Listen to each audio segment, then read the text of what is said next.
Hi there and welcome. This is Derek Feldman with Achieve and also with Festival Children Foundation today. Excited to be with you for the next hour in our second session overall for our cohort here, working on some fundraising and marketing success. Thanks in large part to the Festival Children Foundation grant to you all to be a part of this session. I know that we've had some opportunities over the course of the last 2 or 3 months to think about some of the first sessions that we had around messaging. My colleague Jeremy Morse reached out to you for some time to connect and see if there's anything that we can help with right now, just in some sort of immediate sense as well. And now today we're going to talk about direct mail, the second in our four-part series here as we talk about campaigns, all in preparation for this fall, in which that our team here will be designing and creating the campaign for you for your end of year. So as I mentioned, this is the second of the four-part sequence of webinars that we'll have to learn about some of the tactics and tools and pieces here so that you know especially why we are doing the things that we're doing with the direct mail when you see it. So today is a really important day that you want to pay attention because today will help you understand the elements, the components to the design, the message, all of the pieces that we'll start to bring together for your piece this fall. If you haven't gone to already, make sure that you do this. There's the achieveguidance.com/FOCF. So it's achieveguidance.com/FOCF. You can download the last presentation, get the worksheets that we have. You can also listen to last time our webinar recording, and after today, you're going to also be able to access this presentation and the webinar recording from here. So my goal is to make sure that you at least can pay as much attention as you can to the screen and what we're saying here. And if you miss anything, don't worry. You'll be able to go back and download all of those materials too as well. After today's session, Jeremy will reach out again just to ask and see if there's any questions that you may have, anything that you want to discuss as we talk about today's topic of direct mail too, okay? So let's go ahead and get started. Direct mail is an interesting piece because as we look at the direct mail concept overall, there's been some, I would say some heated discussion around whether or not direct mail is even relevant in today's environment. Well, here is what we know so far with just the data. Direct mail alone accounts for the largest mechanism to acquire donors today. If you look at any of the other methods from online giving or email acquisition, the acquisition space is completely dominated by the direct mail mechanism or tool. Direct mail typically does a couple things, which is why it dominates the sort of category of the best tool to acquire donors. The first thing is it reminds and prods our existing donors and constituents who are out there in our sphere about the concept of giving now again. It's that reminder of brand association and timing that makes it possible. The second reason that direct mail dominates this sort of this area is that for a loosely passive way, without personally asking everybody, we can spread a message as far and wide as we can, assuming we have the resources to print it and mail it, all of those things. But we can spread that ideally in that manner that at least forces the person to be exposed to something. It doesn't mean that they'll read the full thing, but they're being exposed to something, and then it becomes a transactionary tool from there. Will direct mail die? Probably not. Realistically, direct mail, in conjunction with other techniques and tools like email and online solicitations, social media mentions, and all those different things, combine that all together, you're going to have a holistic and advantageous scenario for raising money. Direct mail on its own is hard to advance or be used in today's environment, given that the donor is probably receiving multiple messages through online or digital or email, and all of those messages can influence their behavior in direct mail too. So it's now about working in concert together, not as siloed tools to raise money, which is as we get to the end of our year together, we're really going to start to showcase some of those pieces that will need to work in concert together, like direct mail. And then the next session, we'll talk about email and then online campaigning all together as well. If you don't recall, the last time that we met, it's important that we review a few things around messaging in general, because that's going to translate into this direct mail piece. A couple pieces here that you see. One is, if you recall from last time, humans react to emotional appeals. We are emotional people. We're humans. We react when we see somebody in need. We react when we hear a story that pulls on us to say this person needs our help and assistance. That emotional tends to drive and have a better performance record than those that are non-emotional, those that are purely statistical based or purely based on highlighting impact stories and numbers and hard facts and figures. Because every single one of those elements fails to have the actual emotional component to it. The second thing that was really important that we talked about last time is this concept around donor-centric language. In today's environment, we have the tools and resources to what we call democratize giving and philanthropy, bringing it down to the simplistic form at the local and small individual level. Donor-centric language enables me as the reader, the person who's receiving it, understand how me as an individual is part of a larger equation, and whatever asset I have, skill or talent, or in this case, financial dollars, can have an impact on helping that beneficiary that we've discussed. In essence, donor-centric language makes us highlight, focus, and build that warm glow effect on that individual. Very, very important. We talked about the solutions context, that the individual, as part of that solution to helping the beneficiary, has power in the equation, right? So the resource that you have can be a solution to help this person achieve what they have not been able to achieve without you. So that's a very important key piece. The context of the language is always in the environment of you have the ability to affect and will have something happen. It will make some sort of difference in the individual. Then that brings us obviously to the needs-based reality. I mean, what is the need, the exact need that this individual has? And because of that need, the organization, you, are the solution, because your program is the intervention that will get them on a different track or make some sort of difference there. We also talked about the need to focus our messaging on one person versus the population. It's true. Faces and people raise money. Populations and big numbers just don't. It's because it's hard to imagine helping 10,000 people when really I don't understand how $20 can really have that kind of impact on the individual overall.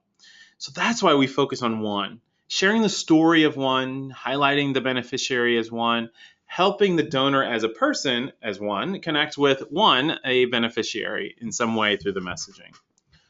Opening statements are important to draw relevancy. We need to bring the relevancy piece back into it. That this is the reason why you should pay attention. Well, I kind of showed you some what we call pre-header text. If you recall last time, one of the messages, and we'll share a little bit more about messages in this piece, is where the BOSMA campaign talked about, do you remember the first time you had a job?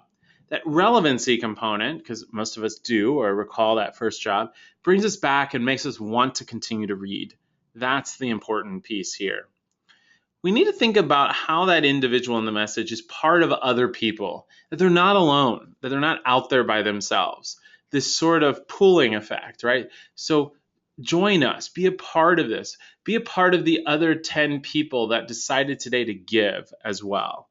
You're not alone, and you and these other people are the solutions to helping these beneficiaries.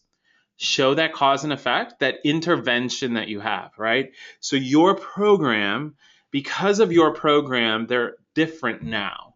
This is how they're different. And don't use big words that don't demonstrate a lot of meaning to it. You want to just describe it very, very simplistically.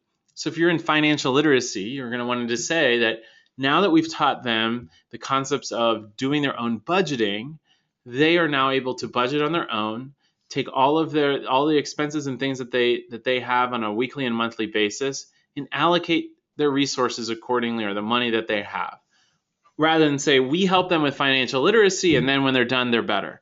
As you can see, we're trying to be basic, simplistic language, showing the cause and effect in that manner.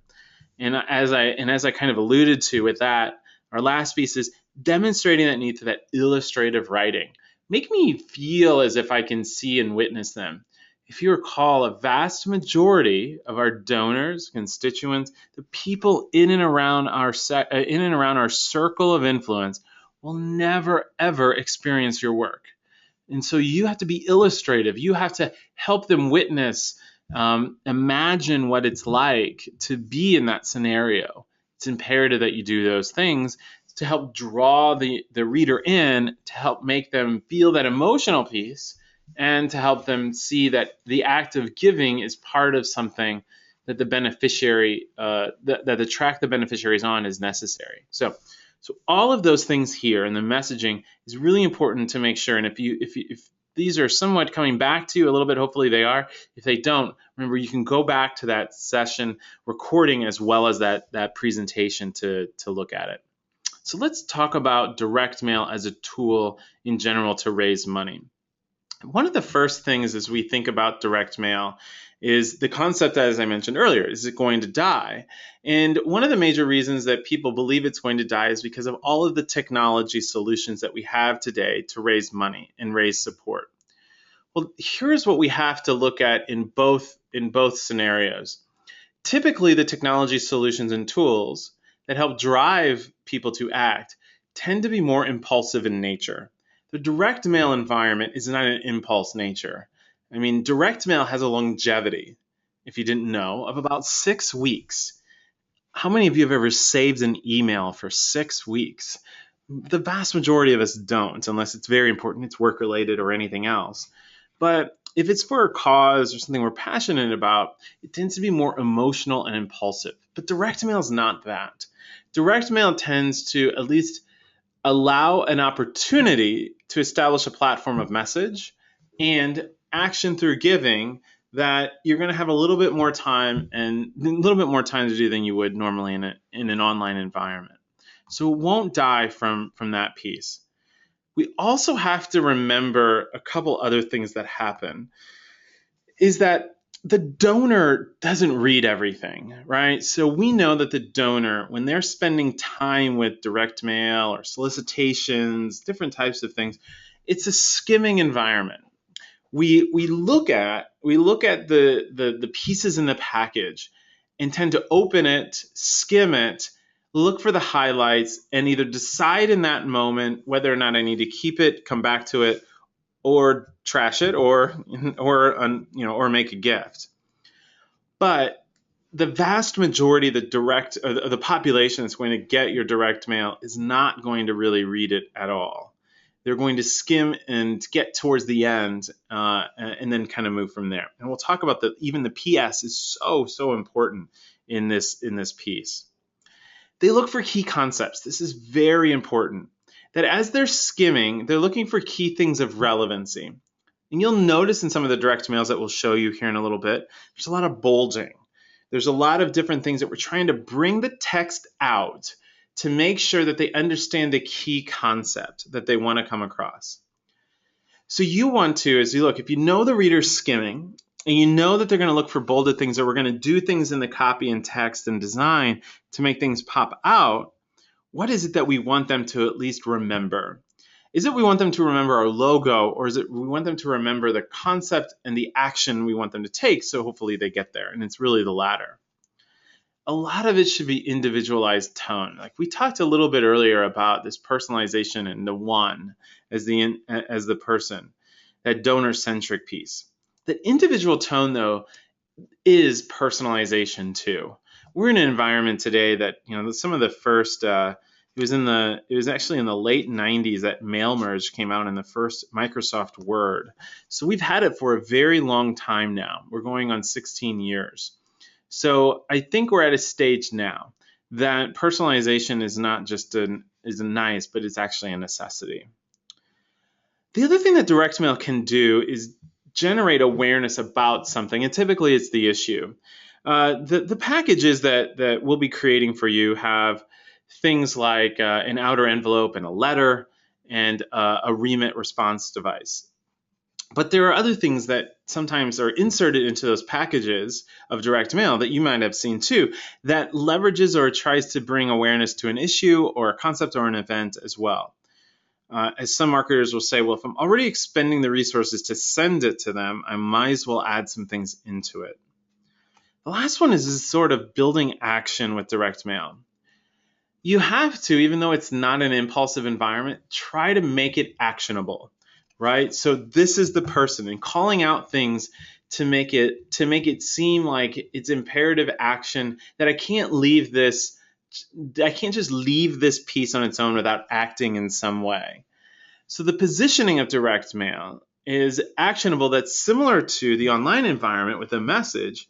And as we get it, though, that is so enticing for us to say, this person needs you to act now, or it's imperative that you act in this moment, because if we don't, this is what we're going to lead into.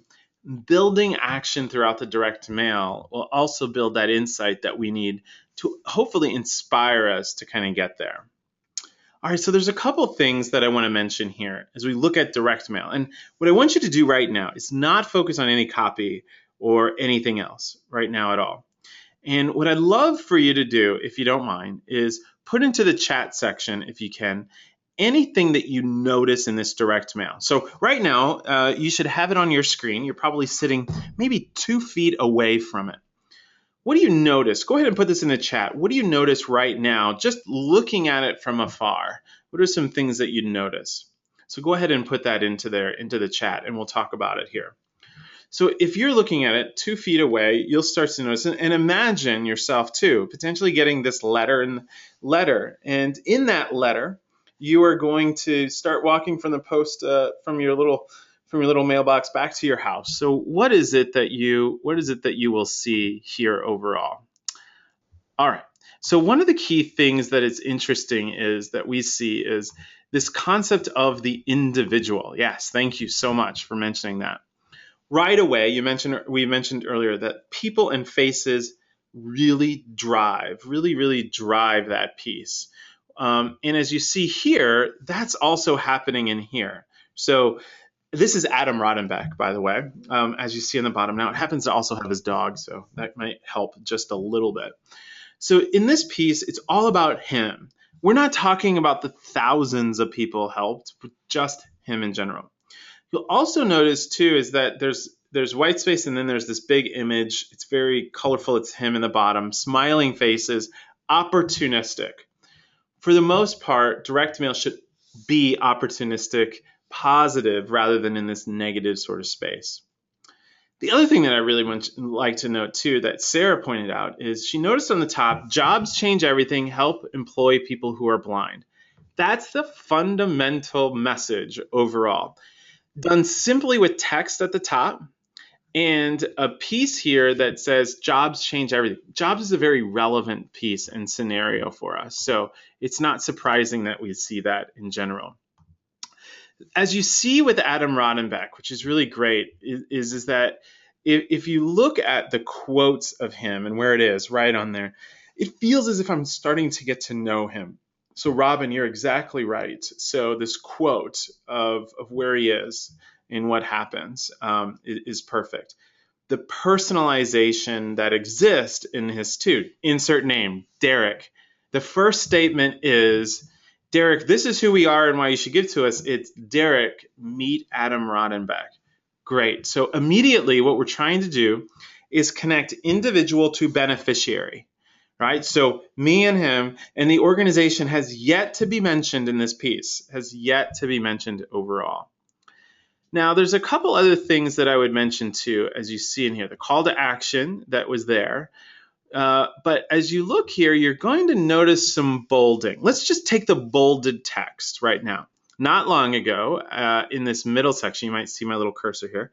Not long ago, after Adam finished studying computer programming in Texas, he met with a person from BOSMA who convinced him to return to Indiana and help improve the technology accessibility for clients. Then today, next bolded, today Adam is making lives better through his passion for technology. So if I'm a skimmer, which we know direct mail does, I'm immediately going to go to some of the bolded statements rather than everything else. So if we start with a 3, meet Adam. Adam has done this. Here's some context about Adam. This is what Adam is doing now. And then I'm likely to probably read this quote in here too as well, which further supports what's going on in that environment. All right, this is the back. Now, go ahead and put stuff back into the questions area too. Tell me, is there anything that you see now looking on the back side of this? So as you look at the back, you're probably going to, as you're putting this in here, you're going to notice something that Sarah did right away, which is donate is very large. Yes, absolutely. So we want, obviously this is a solicitation. We need to talk about it in those terms. That's the major goal too. We've got some great dollar levels. Simplistic and clear. You're going to notice that Robin did too as well. And you're going to notice that below here, there's not a lot of text or language or anything else. That's not the place nor the time. 3 levels, very simple in there. It's a color block, right? It is just a color, and it's actually very simple if you look at it. That's green with white text on it. Stands out very bold. So when I'm flipping this back and forth, I can look at that and see it. Now you're going to notice this PS here. That's very good too, very observant, which is you should know that in the PS is the first thing that the actual individual reader will do. It's true. Studies after studies have come back and revealed that as the individual physically opens the direct mail, they briefly look at the front and then move to the back, and then they start back again. They read the PS first. So let's take a look at the PS. Change a life. Your donation gives people who are blind or visually impaired the chance to be successful in their careers. A couple things you probably noticed with that. One, it's very succinct. It is the concept of why they need to give money. It is the clear piece of what the money will do right above the giving scenario, the giving pieces that we put right below that. And also, as you see here, it's very clear that we're in a solicitation type environment. Now, many of you are probably thinking, well, why didn't you put anything on the top white space where my piece is here? You don't need to. It's not necessary. We'll have the point all together as we look at it there. And obviously, as you can see, there's some more bolding and pieces over there. So now here's something else. Now, this might be tough for you to see here, but you're going to notice a couple other things that actually happen with this. One is that, do you notice that the spacing might just be a little bit bigger than normal? It's very true. So in the spacing environment, we like to do 1.5. You're also, if you actually had this in person, you would realize that the print is, the font size is just a tad bigger. The major reason for that is a 13-point font is because we have older readers and we want things to stick out a little bit more. So those are just 2 other features that you would see. So going back to the front piece in general, as you see here, one is one image, connecting the donor to the individual, and then after that, actually bringing it down into the PS, the larger statement and how they can give. Bolding the concepts to play into that individual that's going to skim to as well. Now, a couple things you might be wondering as questions.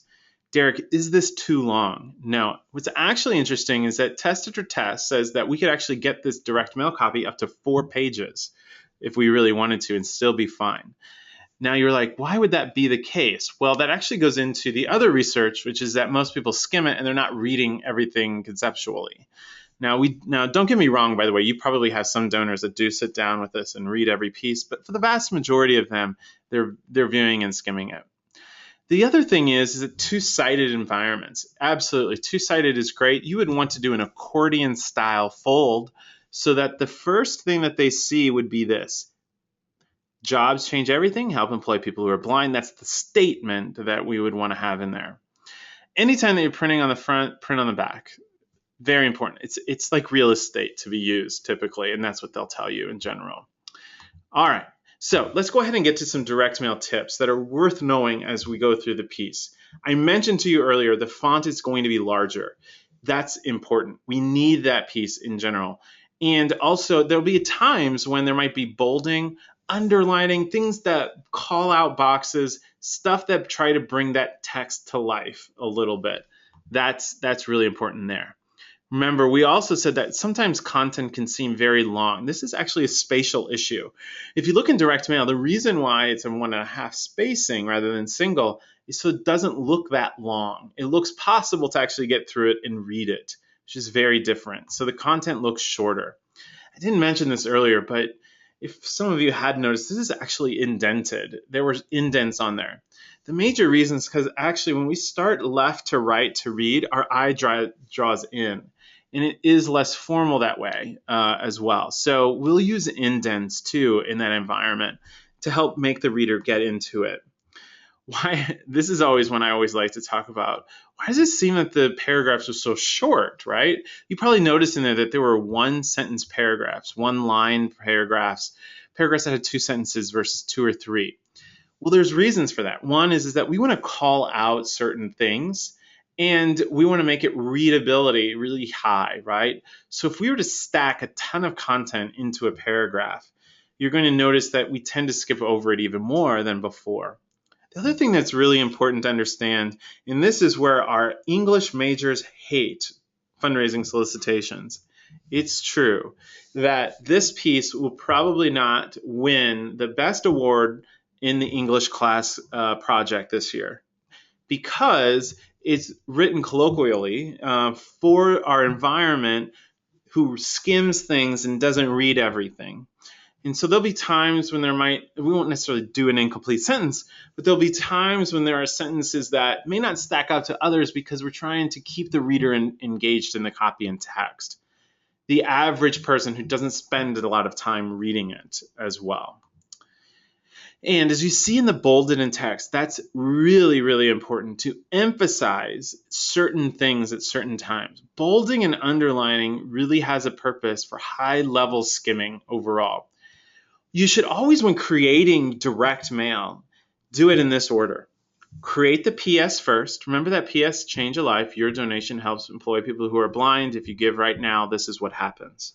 Very simple. PS, essentially the case statement in 2 sentences, very clear, 2 lines. Write out the PS and then write an outline of statements that support the PS from the beginning to the end. Then fill in the rest of the copy. Because quite honestly, the bolded statements are the most important. The other copy just supports the bolded statements. So when you look at the people who write direct mail fundraising appeals for a living, they start it in that manner. They write the PS first, write the bolded statements in order as it would appear in the letter, and then add in the copy and context to support the bolded statements from there. What this all means is basically we're going to hit those that really like to read it and skim it, which is the vast majority of people. We're going to have a really strong, succinct opening concept and theme that will help the reader understand why they need to give and what's important. And then we're going to support that throughout if they're involved and entrenched in the copy in general. We're basically covering all of our basics in there to ensure that we can, at this point, reach all of our direct mail audience, those that read, skim, and spend more time. As I mentioned, 90% of the recipients are reading that PS. It is so important. Start there. Be succinct as much as possible. And you're going to notice in some direct mail copy, and you might have noticed it a little bit here, but probably when we talked about messaging in other places, that the copy might seem repetitive, right? So if you read it from beginning to end, you probably saw in that direct mail piece, which I'm going to show it to you again, and we're going to notice some of these things now, but you're going to notice in it that I'm going to talk about the concept of jobs changing somebody and jobs being very, very important. That will seem so repetitive because they're skimming, right? And so what's the chance that in that moment they've read that already? And if it is, it's a reinforcement. It's putting that statement back in front of them several times to ensure we get a reaction. Also probably notice the word you or individualistic, right? So we talked about this earlier. This is donor-centric language. They're part of that solution. Derek, meet Adam. You will help Adam. You are what makes it important for us. You are the one that's possible. You're part of this equation. It's you. So all of that donor-centric language adds that value there. As I mentioned, from time to time, you might see a little bit of grammatically incorrect. Again, this is where we shouldn't wordsmith stuff, given that at most time the content's written at the 3rd to 5th grade model. You might be wondering why you wouldn't use your typical language. Well, this is a piece that we covered last time in messaging in general. A lot of us create institutional type language in our appeals. And unfortunately, institutional language should be used for institutions, and individuals are not institutions. And in that institutional language, we tend to use words that tend to describe less and less of what the real environment is. So we want to move to a much more average person understanding of what you do and how their gifting will help that person. Therefore, it's imperative not to use things like acronyms. Only language. If you're in a field like health and human services and you start talking about reporting and things that the average person doesn't necessarily need to know, or vernacular that's only really consistent in your vertical of the nonprofit sector, you're not going to get the kind of response. It tends to be glossy-eyed over at that point too as well. All right, so I gave you all these tips. Now let's look through the piece again. This is kind of one of those where let's see if we start to notice some things here. So if you look at it here, right? This piece, we have the Derek meet Adam, the indentation, the spacing is a little bit different. One sentence paragraph. I know some of you hate that, but what you may not realize is that Adam is blind. That alone is just impactful on its own. So you don't need anything else. Adam has always been fascinated too as well. We try not to go up to 3 sentences in a paragraph unless you really need to, unless it's very, very important. Keep it 2 to 3, as you can see overall. Notice the imagery. This text is out here symbolizing, and it came from Adam as well. Personalized story with personalized voice from the beneficiary is key and will help too as well. A couple other things that you might notice here is that brief overview of who they are. Indentation, 1 sentence. We mentioned that earlier. Supporting opportunities as well. And then getting into that PS. You'll also notice that on the bottom, 50, 100, 250 will help bring X to X many people. We just wanted to give you a sense of what that really looks like in general there.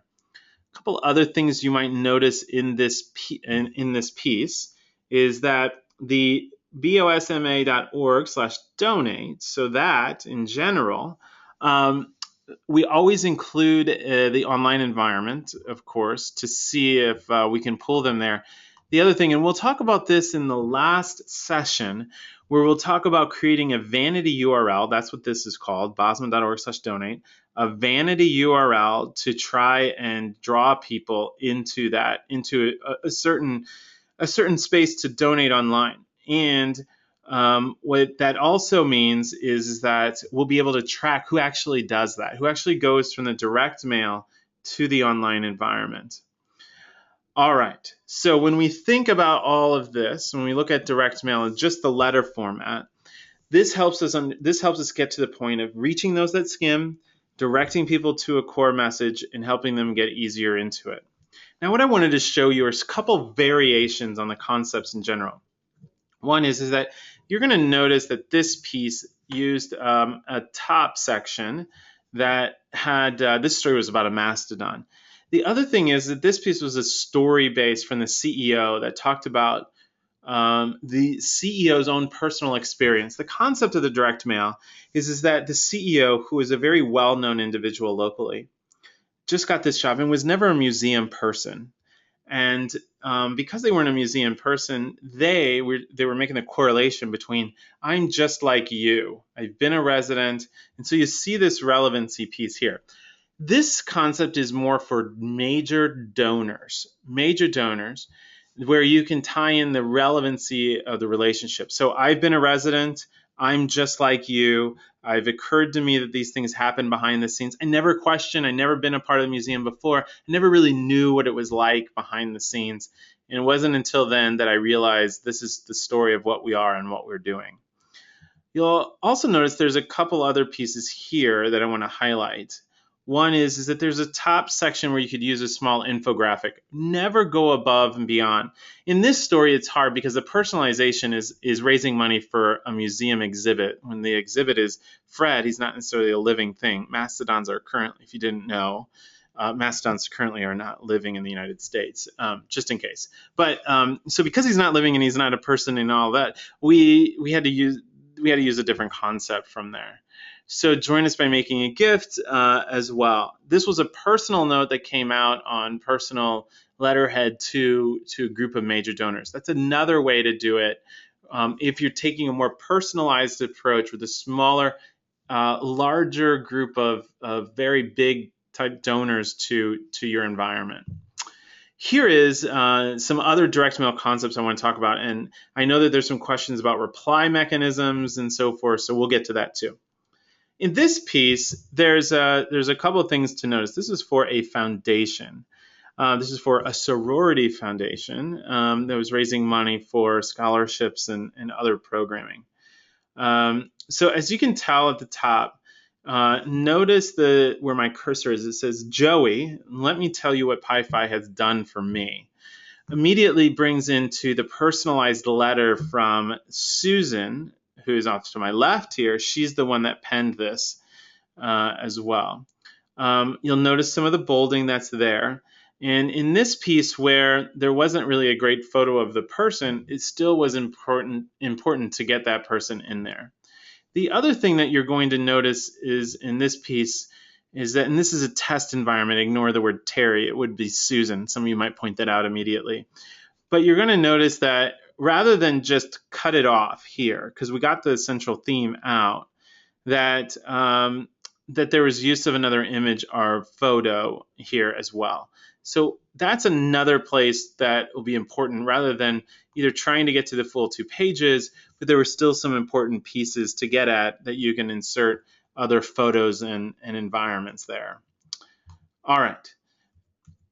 Now I'm going to keep going here. As you can see, we want to lead the reader, as I mentioned earlier. So every bulleted point leads to the next bulleted point. I mentioned that earlier, starting with the PS, and if I took every bulleted point in each one of those, it could make its own one paragraph. We're going to need that. In the wrap it up section, here's a different piece here. You're going to notice the PS that sits there on the bottom. A donation to Starfish Day means another student like Jasmine will have support from a caring mentor who helps them make their dreams a reality. All very close and tied to that donate piece. So wrap it up with a call to action, typically in and around the donate space or area. Tell me what you want. We always like to lead it with the bottom, as you can see there. So 25, 45, 125 different level options. So as we begin to work with you, you'll want to think through how we can bring those levels down. 2 or 3 very different levels that can be very conceptual too, for the individual. One thing I would share here, you're going to notice this down on this piece. This is something that we don't recommend, and so something maybe you could work on between now and the time that we're ready to start getting into the phase of creating the materials. Notice the online URL. I'm circling it right here. The URL. It's very, very big, difficult as well. And in this piece, you're going to notice that the donate button in general, the donate button is something that really needs to be very short and succinct. peakcommunity.com/donate it should have been. Now the organization, I believe at the time, couldn't get them there to get that smaller URL. Their website wasn't able to. But I highly recommend that you start to use that. And here's a couple things to think about when we're putting in the URLs. Use always the same URL for your direct mail solicitations versus email. So for instance, you would want to replicate your donation pages. So it might be your organization.org/donate would be the URL that you would use all of the time for any direct mail appeal that we put into the direct mail, so that you can see at the end of the year how many people really went to that link, how many people really used it. Rather than using, say, yourorganization.org/give, that might be something that you would want to put in your emails or in any other public or marketing signage. So you can determine how many people actually went to that one too. That gives you a sense of what's going on and how many people are really visiting the site in that section. One of the questions, a couple of questions that are coming in on the sort of deadlines piece. Thanks, Robin, for this question. In time frame, it depends. What's been very interesting in testing is that timelines it works for about 50% of the audience and 50% it doesn't. So we'll use timelines in emails, solicitations at times versus direct mail. Really like to use timelines in direct mail when we have a match or some other scenario where we can leverage it quickly, really quick. Now, we are using timelines a lot in the email, and typically the address base, or at least past donors, have an email address in there, hopefully. But yes, so we've done both, where we've included timeline. In the cases that I've shown you here, we didn't insert a timeline because these were just test sample appeals that were going out. Ideally, a match or leverage in some way. In terms of variable giving strings based on past giving, it's true. You never want to start out lower than where they ended. So you always want to start out going in that opposite direction. So the pieces I'm showing you here today are acquisition mailings. So we usually start out in the 20s and then kind of get from there. Now, the only thing that typically can be a deterrent in this is cost. And some printers and budgetary constraints by doing what we would call variables in all of these. And so when you're doing multi-variables for different direct mail letters, sometimes the cost can get higher, but we do recommend if the budget's there. If the budget isn't, then sometimes we'll increase that amount to 50 to 75 to 100 as well. So it just is dependent upon the scenario with the client or the individual. All right. So let's go ahead and talk about a few questions that you may have ongoing. But before we do that, feel free to put those into the question section here that you have on your panel. I want to mention two things with direct mail that's going to also happen. In the direct mail space, you would have an outer envelope and a remit envelope. Those are the remit is a reply device. That's another word that's typically used. In the remit overall, and I have some other samples that we'll include online in the achieviguidance.com/FOCF. I don't have them here. But in the remit, we typically strip away most information. Most of the information that's in that remit is solely focused on the transaction. It's not a time to survey. It's not a time to do anything else. The only other typical questions that are asked in that environment, besides name and all the things to run the credit card, would be an actual registering for a newsletter or asking for an email receipt. Beyond that, those are the two, because if you acquire email, then you can start a welcome series with them that can get to things like surveys and all that information going forward. If your organization has the budget, it's always great to brand remits with the letter or the letter theme or concept. But if you don't, sometimes we'll create a more generalistic remit so that it can be used in multi different solicitations that doesn't necessarily challenge the budget overall. Lastly, on the outer envelope, if you recall, do you remember in the BOSMA piece here, we showed you jobs change everything? That would be on the front of the outer number 12 envelope. So that would be the piece on the outer side. And we'll show those examples on the website too. We've also tested, which has been very interesting, that a couple tests have had a positive reaction. When we had the sender who is not the organization, but the CEO or executive leader or director, remember the piece I showed you earlier with the museum? It looks like it was a personal letter from Tom, and it really was a direct mail piece. The outer envelope of that piece was actually in the top left. It said Tom King, and it had his address at the museum, and it looked like a very personalized number 10 envelope. So those are things to think about as you are going through. Is that sometimes when we have a very well-known who's going to our existing donors, that's a time to use the name at times. And we've tested, and it's been we've had a good positive, 5 to 7% higher response rates. Nothing dramatic, but at least it does a little bit of action in there in general. One of the things that we've also noticed in the direct mail, in the outer envelope and in the remit, is if we can brand them all together, that's great. But it doesn't necessarily have to be a necessity. But the outer envelope would be ideal if since it's getting printed on or screen printed in some way, that you can at least get the branding of the colors. There are things like, you can go to a full color, different envelope. All of those things can add a little bit of value.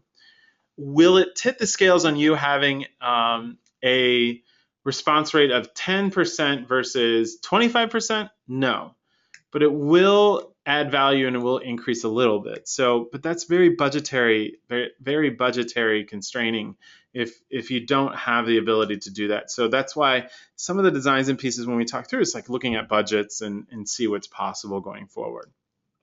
All right, so we've got a couple questions, so I'm going to answer a couple of those here. One of the first questions is, should you use only one quote or is more okay, like from the parent and the student of the program?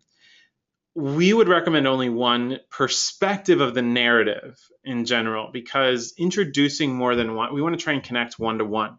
Now, where we would use that is in the multi-emails that would be sent in conjunction with this piece. So you might start out, and this is kind of alluding to what we're going to talk about in the email session. One of the first emails might come from the parent's perspective. And then in the second email, it'll be from a different angle. It'll be from the person who received it, the services, or it might be from a mother or somebody else that we're introducing to the storyline. But typically one person, one quote is ideal. And then what you can do is introduce additional people in online environments too as well. The second question is what is your thoughts and recommendations on doing two direct mail sends if the first one doesn't get a response? Good question, and this has come up 2 other times in the history of the research and stuff that we've been doing. When looking at it overall, so what we're talking about here is sending a direct mail solicitation and then sending another one that might be more timely or because you might have something happen or you're just not getting the response, so you attempt a different message. What we have noticed is that yes, you will get people to react to the second one who didn't react to the first.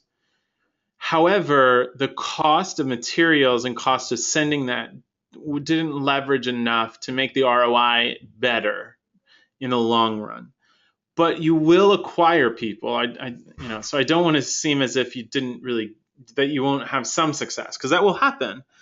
But what I would say is wait till the next appeal then, where you can use it for everybody and try to use that approach with them. We tested for National Stroke Association doing a postcard pre-send. And what that was is that we alerted basically that the direct mail was coming. This is kind of done or typically done right around the Thanksgiving timeframe for end of year. So for instance, this postcard was sent, I believe it landed the Monday of Thanksgiving and Thanksgiving week. And the message was something around, we want to thank, it's a time and a season of thanks. We want to thank you for everything that you have done to make this individual lives better. And it had the individual that was served and helped by their gifts and so on. And then it was ended as in, we look forward to sharing another story with you very soon and how you can help even more. What was interesting about the pre-postcard send is that it also had the creative already established, and the creative that was used in the upcoming campaign And so we started to introduce the concept of what was going to happen. And what we saw is a small uptick in giving.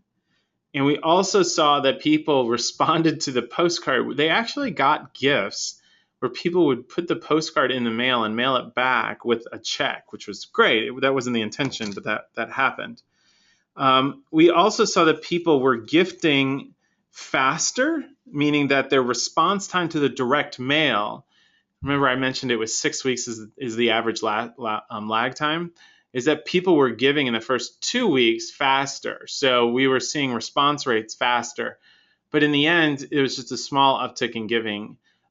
Was also interesting, though, is that people did remember in post interviews the postcard and the time that it came out. So those are all things to think about, some tests that have been done that you might want to consider too as well.